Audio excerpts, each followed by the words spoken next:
मुभीको सुरुवातमा हामीलाई पढाइ सिद्धिएर ग्रेजुएट भएका लयरहरूलाई जबको लागि इन्टरभ्यू लिइरहेको देखाउँछ, जसमध्ये जङयोक नामक एउटा केटा इन्टरभ्यूमा गलत एन्सर भनेर ऊ फेरि आफ्नो इन्टरभ्यूमा रिजेक्ट भएको हुन्छ र मुभीमा त्यो सिन काटेर अर्को सिन देखाउँछ जहाँ साना साना दुई भाइ एकअर्कासँग कुरा गरिरहेका हुन्छन् र दिदीको नाम डेभिन जो 9-10 वर्षकी हुन्छ र भाइ मिन्जो 7-8 वर्षको मात्र हुन्छ र यी दुई भाइको आमा हुँदिनन् र बाउले भने खासै वास्तै गर्दैन र मिन्जोले आफ्नी दिदीलाई हाम्री आमा कस्तै देखिनुहुन्थ्यो दिदी भनेर कपडा धोइरहेकी डेभिनलाई सोध्छ र डेभिनले भाइलाई लामो कपाल अन्डा आकारको मुख भनेर बयान गर्छ र त्यही अनुसार मिन्जोले यता बसेर चित्र बनाइरहेको हुन्छ र एकछिनपछि मिन्जोले दिदीलाई ह्या तपाईले जहिले कहिले के भन्नुहुन्छ, अस्ति आमाको कपाल सानो थियो भन्नुभएको होइन कि तपाईलाई आमाको यादै छैन भन्छ र दिदीले बिचरा बुझ्नै नसक्ने भाइलाई सम्झाउँदै अस्ति सानो थियो के भाइ, अहिले त आमाको कपाल लामो भइसक्यो नि भनेर सम्झाउँछे र वास्तवमा यी दुई भाइले आफ्नी आमा कस्ती थिइन् भन्ने कुरा पनि थाहा नै हुँदैन र घरमा भएको सबै फोटोहरूमा नि आमाको फोटोको मात्र मुख काटेको हुन्छ र केही समयपछि यिनीहरूको बाउ एकजना आइमाईला लिएर घर आइपुग्छ र तिमीहरूको मम्मी भनेर परिचय दिन्छ र ती बिचरा दुई भाइ मम्मी पाएकोमा एकअर्कालाई हेरेर निकै खुसी हुन्छन्, तर के थाहा तिनीहरूलाई अब यी दुई भाइको हालत के हुन्छ भन्ने कुरा।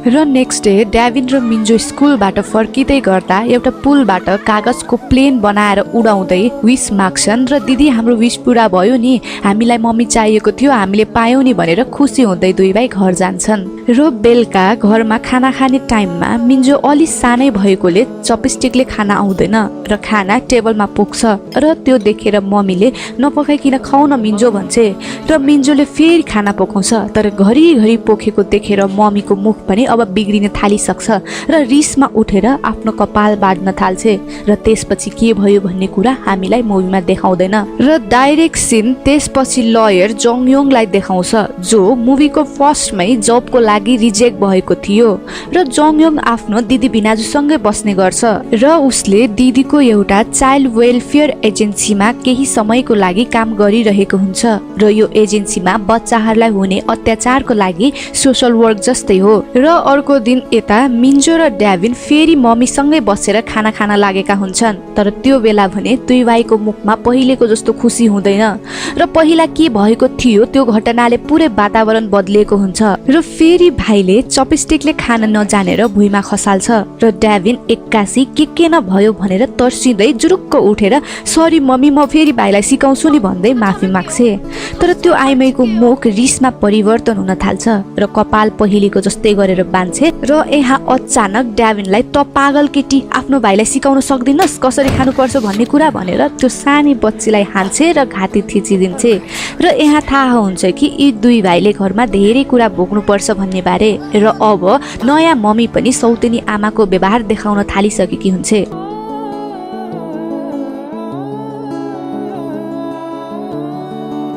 र डेभिन आफूलाई भएको अत्याचार बिचरी अति नै भएर होला पुलिस स्टेसन कम्प्लेनको लागि जान्छे र त्यहाँ उसको भेट त्यही लयर जङयोङसँग हुन्छ, किनकि यस्तो घटनाहरूमा पहिला पुलिसहरूले चाइल्ड वेलफेयर एजेन्सी जस्ता संस्थाहरूलाई ह्यान्डल गर्न दिन्छ। केही समय डेभिनको कुरा सुनेर ज्याङयोङ र उसको टिम डेभिनको घरमा प्यारेन्ट्ससँग कुरा गर्न जान्छ र त्यहाँ मम्मीले राम्रो व्यवहार देखाउँछे, त्यसैले खासै केही नभनी हल्का सम्झाएर तिनीहरू त्यहाँबाट जान्छन्, तर बेलुका भने डेभिनलाई एउटा रुममा लगेर सजाइदिन्छे र दिदी पीडामा चिच्चाएको सुन्न नसकेर मिन्जो आफ्नो कान थुनेर अर्को कुनामा गएर बस्छ र केही समयपछि उनीहरूको बुवा पनि घर आएको हुन्छ, तर उसलाई पनि त्यस्तो कुरामा खासै वास्तै हुँदैन र केवल पैसाको लागि मात्र उसले मिन्जो र डेभिनलाई आफूसँग राखेको हुन्छ र अर्को दिन डेभिन रुन्चे मुख गरेर आफ्नो टिचरसँग आफूले भोगेको पिटाइको बारेमा सुनाउन खोज्छे,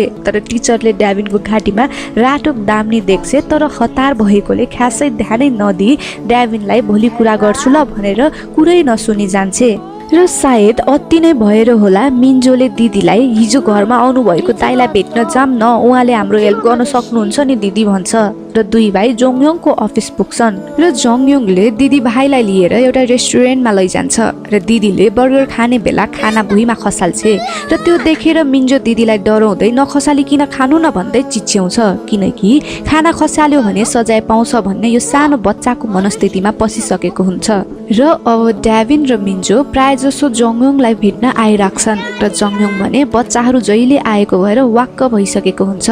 र उसले ती दुई भाइलाई कहिले कता त कहिले कता गरेर घुमाइराख्छ र मिन्जो त जोङयोङलाई धेरै नै मन पराउन थाल्छ र यी दुई भाइ जोङयोङसँग धेरै नजिक हुन थालिसकेका हुन्छन् र जोङयोङसँग भयो भने खुसी पनि हुन्छन्। र त्यस्तै एक दिन जोङयोङलाई फेरि इन्टरभ्यूको लागि एउटा कम्पनीबाट फोन आउँछ, जुन कम्पनी अर्कै सहरमा हुन्छ र जोङयोङ केही दिनको लागि अर्कै सहर जानुपर्छ भन्ने कुरा सुनेर दुई भाइ कारबाट निस्किनै मान्दैनन् र मिन्जोले जोङयोङलाई हामी अर्कोचोटि सँगै बर्गर खाने प्लान बनेको होइन भनेर सोध्छ। अनि जोङयोङले केही पैसा दिएर अहिले तिमीहरू मात्र बर्गर खान जाऊ, म नेक्स्ट टाइम आएपछि सँगै जम्ला नि भनेर प्रमिस गर्छ। अनि मिन्जो बच्चा न हो, उसले जोङयोङलाई नाइ सँगै खानुपर्छ नाइ नाइ भन्दै मान्दैन र धिप्पी गर्न थाल्छ र जोङयोङले आफ्नो गाडीमा रहेको पछाडिको उसको भान्जाको टेडी बियर दिएर फकाउँछ। अनि ड्याभिनले जोङयोङसँग उसको नम्बर माग्छे र जोङयोङले आफ्नो बिजनेस कार्ड दिएर त्यहाँबाट जान्छ र नेक्स्ट डे जोङयोङको जबको लागि इन्टरभ्यू हुन्छ र ऊ फाइनली यो इन्टरभ्यूमा भने पास हुन्छ र ऊ अब अर्कै सहर बसेरै काम गर्नुपर्ने हुन्छ। र यता मम्मीले ड्याभिनको रुमबाट जोङयोङको त्यही बिजनेस कार्ड भेटाउँछे र उसले ड्याभिनलाई यो कसरी पाइस् तैले, किन राखेको, फेरि पुलिसकोमा गएर मेरो कम्प्लेन गर्न खोजिस् भनेर सानी बच्ची ड्याभिनलाई मर्ने गरेर पिट्छे र एकछिनपछि ऊ बाथरुममा लुत्रुक्क भिजेर पल्टेकी हुन्छे, जसको कारणले गर्दा अर्को दिन ड्याभिन स्कुलमा धेरै पिटाइले होला कानबाट रगत आउँछ र ऊ बेहोस भएर एक्कासी ढल्छे।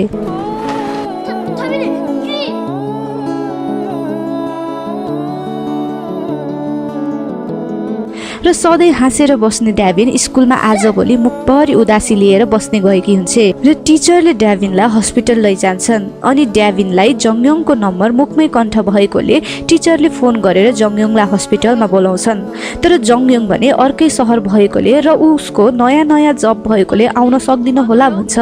तर पनि ऊ ड्याभिनलाई भेट्न हस्पिटल आइपुग्छ र हस्पिटलमा ड्याभिनको हालत भने एकदम खराब हुन्छ र ड्याभिनले जोङयोङलाई भाइ र मलाई तपाईँसँगै टाढा लिएर जानु न, म र भाइ बाबाले नचाहँदै जन्मेको रे, अनि हामी जस्तो बच्चाहरूलाई संसारमा खुसीसँग जिउन पाउँदैन हो र सधैँ यस्तै पिटाइ खाइराख्नु पर्छ हो भनेर सोध्छे। र जोङयोङले कसले भन्यो तिमीलाई यस्तो कुरा भनेर सोध्छ र ड्याभिनले बाबाले भन्नुभएको भन्छे। अनि त्यो सानी बच्चीको कुरामा जोङयोङले के नै गर्न सक्थ्यो र त्यसैले उसले त्यो केसलाई अगाडि बढाउनु पर्छ भनेर पुलिस स्टेसन जान्छ। तर त्यहाँ ड्याभिनले आफ्नो स्टेटमेन्ट दिइसकेकी हुन्छ कि ऊ आफै खेल्दा खेल्दै लडेकी हो भनेर र यो सब कुरा ड्याभिनले आफ्नो मम्मीको डर र प्रेसरमा भनेकी हुन्छे र जोङयोङलाई अझै पनि चित्त बुझ्दैन। अनि ड्याभिनको बाउलाई भेटेर सबै कुरा भन्छ, तर उसले पनि उल्टै म र मेरो बुढीले आफ्नो बच्चालाई जेसुकै गरौँ तँलाई के बोस्टमा भनेर गाली गर्छ। र केही दिनपछि ड्याभिन र मिन्जो आफ्नो रुममा हुन्छन् अनि मिन्जोले दिदीलाई जोङयोङ दाइ कहिले आउनुहुन्छ, उहाँले प्रमिस गर्नु भएको छ हामी सँगै बर्गर खाने भनेर भन्दै जोङयोङले दिएको पैसा आफ्नो दिदीलाई देखाउँछ र जोङयोङले नै दिएको टेडी बियरसँग खेल्दै ड्याभिनलाई दिदी हेर्नु न यसको नाकबाट त आवाज पो आउँछ त भनेर सुनाउँछ। तर त्यही बेला उसको सौतेनी आमा आएर कति हल्ला गरे अझ सुतेको छैन भनेर गाली गर्छे र उसले मिन्जोको हातमा भएको पैसा पनि देख्छे। अनि मिन्जोलाई कहाँबाट ल्याइस्यो पैसा, मेरो पर्सबाट चोरेको होस् भनेर गाली गर्छे र पैसा खोज्ने कोसिस त गर्छे, तर मिन्जो भने पैसा दिन मान्दैन।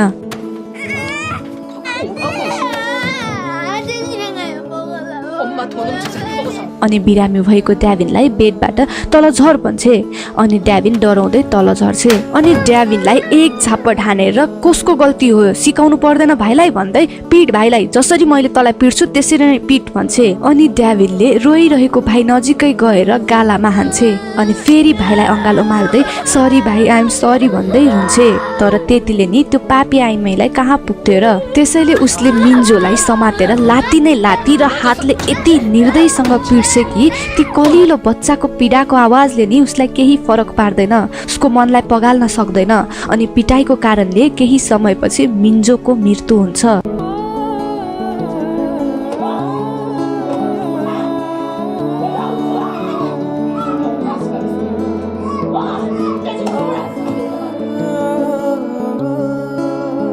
पनि उसको त्यो निर्दयी आमालाई अझै पनि नपुगेर सबै दोष ड्याभिनको टाउकोमा लगाइदिन्छ र ड्याभिनलाई घरमा गाली गर्दै उसले आफ्नो भाइलाई झगडा गर्दा मारेको हो भन् सबैको अगाडि भनेर सम्झाउँछ र ड्याभिन पनि डरले आफ्नो प्यारो भाइलाई मारेको दोष आफूमाथि नै लिन्छ र यता यो सब कुरा थाहा पाएर जङयोङ ड्याभिनलाई रुँदै भेट्न आउँछ र त्यो बेलासम्म उसलाई पुलिसहरूले सोधपुछको लागि लग्दै गएका हुन्छन् र 9 वर्षको बच्चाले आफ्नै भाइलाई पिटेर मार्यो भन्ने न्युज पुरै सहरभरि फैलिएको हुन्छ र केही दिनमै ड्याभिन बच्चै हो भनेर पुलिसहरूले नि केस क्लोज गरिदिएर घर फर्काइदिन्छन् र एक दिन जब ड्याभिनको मम्मीले मिन्जोको सबै सामानहरू फोहोरमा फाल्न गएकी हुन्छ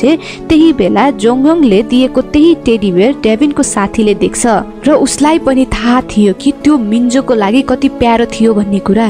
अनि यता जङयोङ भने त्यही बर्गर हाउसको बाहिर बसेर मिन्जोलाई सम्झिँदै बच्चा जस्तै गरेर ठुलो ठुलो आवाजमा रुन थाल्छ र अर्को दिन आफ्नो एकजना लयर साथीकोमा गएर म यो केस लड्न चाहन्छु, यो सब मेरो कारणले हो, मैले त्यति ध्यानै दिइन उनीहरूको कुरामा, मेरो कारणले गर्दा मिन्जोको मृत्यु भयो भन्दै साथीको अगाडि रुन थाल्छ र केस लड्नलाई मद्दत माग्छ र अब यो क्लोज भएको केसको फेरि इन्भेस्टिगेसन सुरु हुन्छ र उसले सबै सबुतहरू खोज्न थाल्छ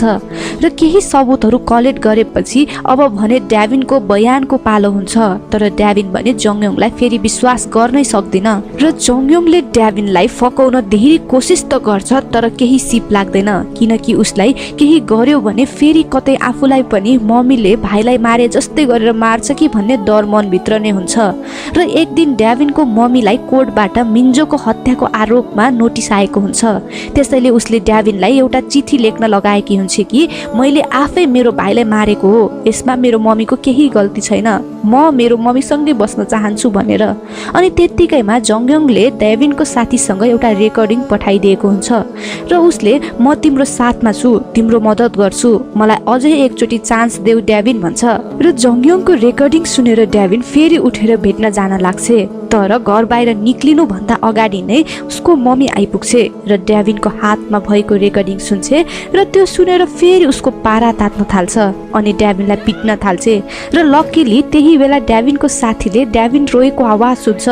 अनि जङयोङलाई फोन गरेर बोलाउँछ र यता ड्याभिन भने त्यो आइमाईको खुट्टा समातेर माफी मागिरहेकी थिए र त्यो आइमाईले केही कुरै नसुने रिसमा कुर्सी उचालेर ड्याभिनलाई हान्न मात्र के लागेकी हुन्छ त्यही बेला जङयोङ घरको ढोका तोडेर भित्र आउँछ र ड्याभिनलाई आफूसँग त्यो नर्गबाट लिएर जान्छ अनि त्यही राति ड्याभिनको बाउ जङयोङको घर आउँछ र जङयोङलाई थर्काउँछ र ड्याभिनलाई नि तेरो मुख नखोल बुझेस भनेर थर्काएर जान्छ र अब फाइनली कोर्टमा हाजिर हुने दिन पनि हुन्छ र ड्याभिनको मम्मीले भने सबैको अगाडि रुँदै मैले त्यस्तो गरेको होइन भन्दै आफ्नो जादु फैलाउन थालिहाल्छ तर सबै सबुतले त्यो आमालाई नै दोषी देखाएको हुन्छ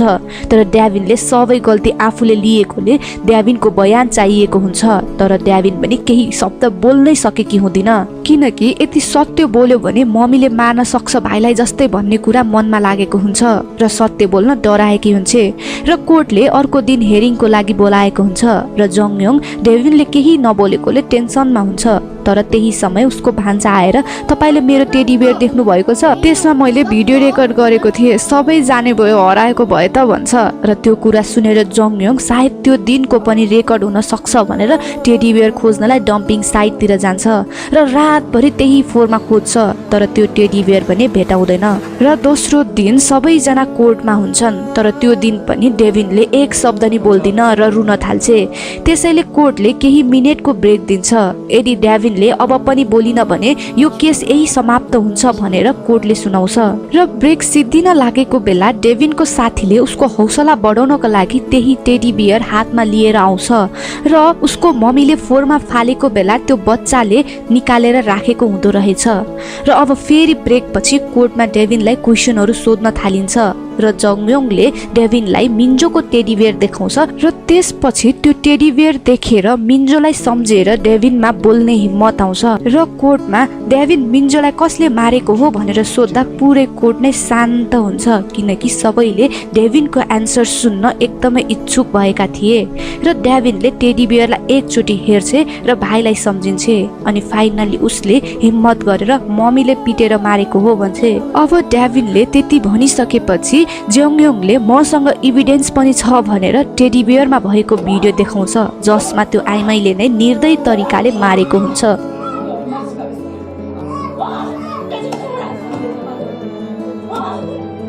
र त्यो इभिडेन्स देखेर कोर्टमा भएको सबै मानिसहरू दङ्ग पर्छन् र कोर्टले फाइनली आमालाई 16 वर्षको जेल र बाउलाई 5 वर्षको जेल सजाय सुनाउँछ र मुभीमा 6 महिनापछि डेभिनलाई देखाउँछ र उसले आफ्नो भाइलाई मिन्जो मैले ढिलो भए पनि हाम्रो रियल मम्मीको फोटो पाए जङयोङ दाइले खोजिदिनु भएको भन्छे र अब हामीलाई पनि थाहा भयो भाइ हाम्रो मम्मी कस्तो देखिनुहुन्थ्यो भनेर भन्दै एउटा कागजको प्लेन माथि आकाशमा उडेर जान्छ अनि मुभीको समाप्त यही हुन्छ।